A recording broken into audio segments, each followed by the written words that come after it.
Welcome to NSTV news. నా పేరు ప్రతిభ. బులెటిన్లో ముందుగా హెడ్లైన్స్ చూద్దాం. జగిత్యాల జిల్లా ఎండపల్లి మండలం అంబర్పేట గ్రామంలో నిర్వహించిన ఓ కార్యక్రమంలో ఎంపీ గడ్డం వంశీని కలిసిన ఆదివాసుల హక్కుల పోరాట సమితి తుడుం దెబ్బ రాష్ట్ర వర్కింగ్ ప్రెసిడెంట్ గుర్రాల రవీందర్. ఈ సందర్భంగా వారు ఎంపీ గడ్డం వంశీతో మాట్లాడుతూ ఆదివాసుల బ్రతుకులపై, వారి భూములపై జరుగుతున్న అన్యాయాలను వారికి వివరించారు.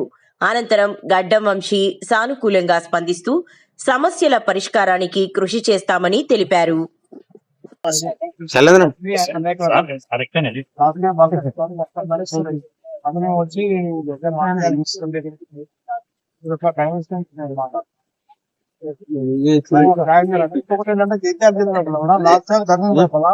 పూర్తి భూములని ఆదివాసుల భూములు ఆదివాసులకు సంబంధం కాక విరసత తీసుకొచ్చి విరసన దాదాపు 100 ఎకరాలకు అన్న